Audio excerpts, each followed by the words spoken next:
بسم اللہ الرحمن الرحیم۔ تمام حمد اس پروردگار عالم کے لیے جو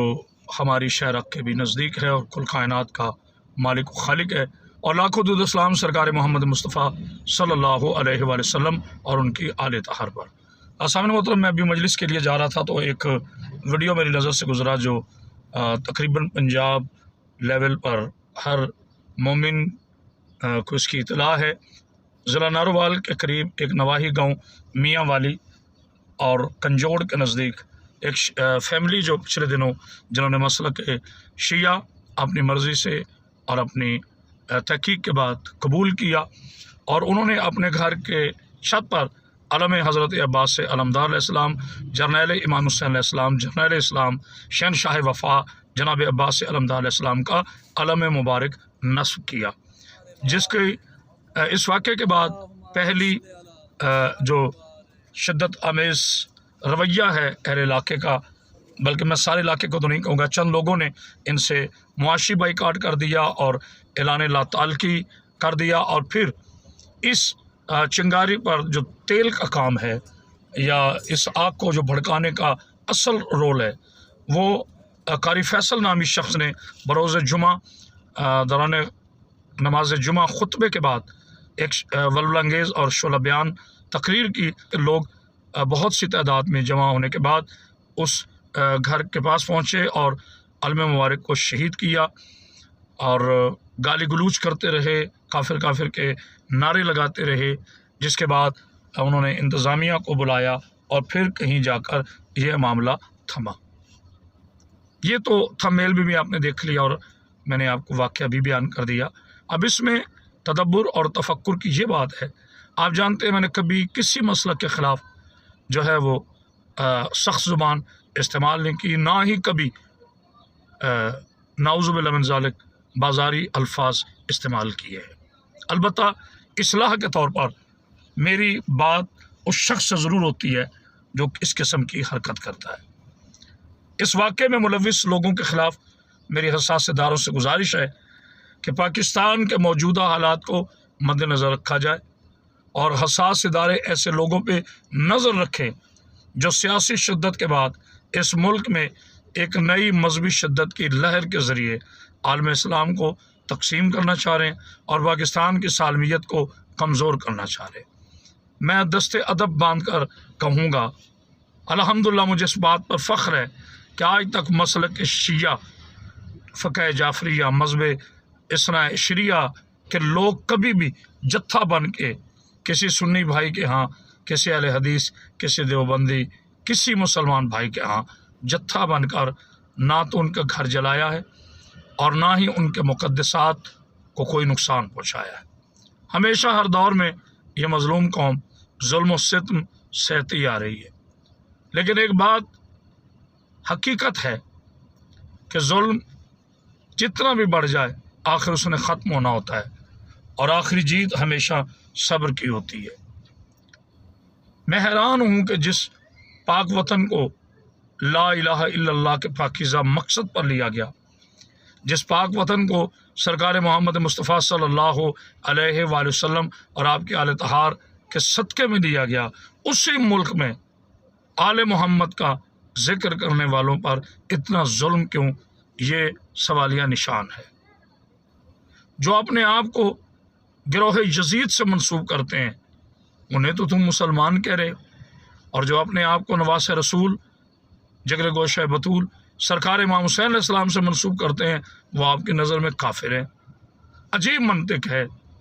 میں ایک اور جملہ ہدیہ کرنا چاہتا ہوں اور بڑی محبت کے ساتھ اور بڑی ذمہ داری کے ساتھ کہتا ہوں، جو تاریخ ہمیں بتا رہی ہے۔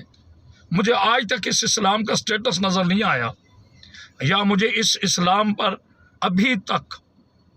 ایک سوالیہ نشان ہے اس دور کی تاریخ کا، اسلام پر نہیں، اسلامی تاریخ لکھنے والوں پر، اور وہ یہ ہے کہ جس اسلام میں نبی پاک صلی اللہ علیہ وآلہ وسلم جناب علی علیہ السلام کے اجداد پاک کو نعوذ باللہ نقل کفر نباشد آپ کافر ثابت کر کے کون سے اسلام کی خدمت کر رہے ہیں؟ کون سے نبی پاک صلی اللہ علیہ وآلہ وسلم کے احسانات اتار رہے ہیں؟ یہ نبی کا احسان ہے، یہ نبی کے احسان کا بدلہ ہے کہ جناب عبداللہ کو معاذ اللہ نعوذ باللہ من ذالک نقل کفر نباشد کافر لکھے تاریخ، جناب بی بی آمنہ سلام اللہ علیہا کے لیے یہ الزام لگائے، جناب ابراہیم علیہ السلام کے پاک والد کے لیے یہ تاریخ لکھے، اور محسن اسلام جناب ابو طالب علیہ السلام جنہوں نے بستر بدل کر اپنے بچوں کے بستر بدل کر رسول اللہ صلی اللہ علیہ وآلہ وسلم کی جان کی حفاظت کرتے رہے اور نبی کی جگہ پر اپنے بچے لٹاتے رہے تاکہ یہ قربان ہو جائیں، نبی پاک صلی اللہ علیہ وآلہ وسلم کی پاکیزہ جان کو کوئی نقصان نہ پہنچے، ان کو کافر کہا جا رہا ہے۔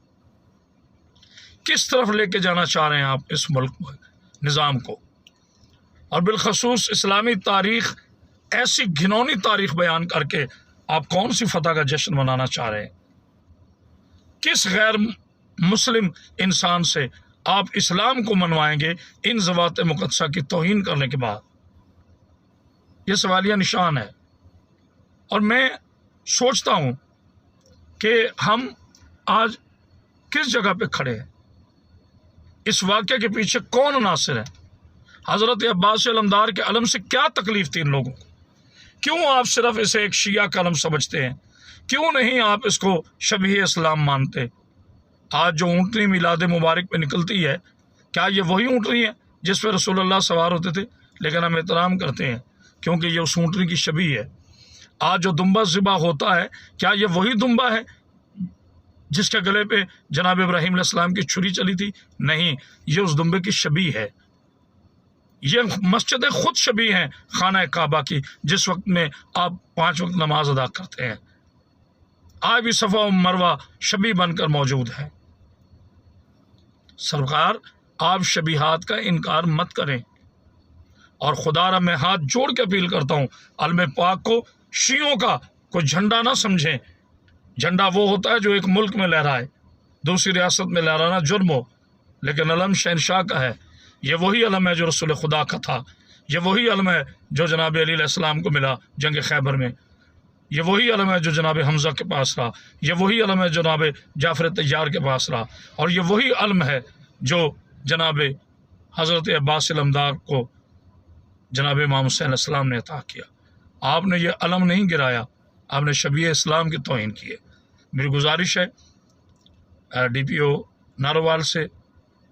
ڈی سی او ناروال سے، ایس پی سے، ڈی ایس پی سے، علاقہ کے ایس ایچ او سے، اور بالخصوص وزیر اعلیٰ پنجاب جناب محسن نقوی صاحب سے اور وزیر اعظم میاں محمد شہباز شریف صاحب سے کہ آپ اس قوم کے ذمہ دار لوگ ہیں، پڑھے لکھے لوگ ہیں، آپ ایسے واقعات پر کڑی نظر رکھیں، اور بالخصوص اپنی پاک افواج کے سپہ سالار جناب حافظ عاصم منیر صاحب سے میری گزارش ہے کہ پاک افواج نے ہمیشہ پاکستان کے امن میں کلیدی کردار ادا کیا ہے، لہٰذا سیاسی شدتوں کو بھی دبانا چاہیے تھا، اور اب اس قسم کے واقعات جیسے پچھلے دنوں ایک ملعون نے سرکار امام مہدی علیہ السلام کی شان میں گستاخی کی اور پھر یہ واقعہ ہو گیا۔ ہم کہتے ہیں کسی کے بھی مقدسات کی توہین نہیں ہونی چاہیے۔ ان دعاؤں کے ساتھ کہ اللہ میرے پاکستان کی حفاظت فرمائے اور اس کے امن سے کھلواڑ کرنے والوں کو اللہ عذاب ان پر نازل کرے، اور موجودہ گورنمنٹ سے گزارش ہے کہ اس واقعے کا جلد از جلد نوٹس لیں، اور جو قانونی طور پر اس کی دفعہ بنتی ہیں وہ ملزموں پہ لگا کر ان کو سزا دی جائے۔ وسلام توفیق عالم۔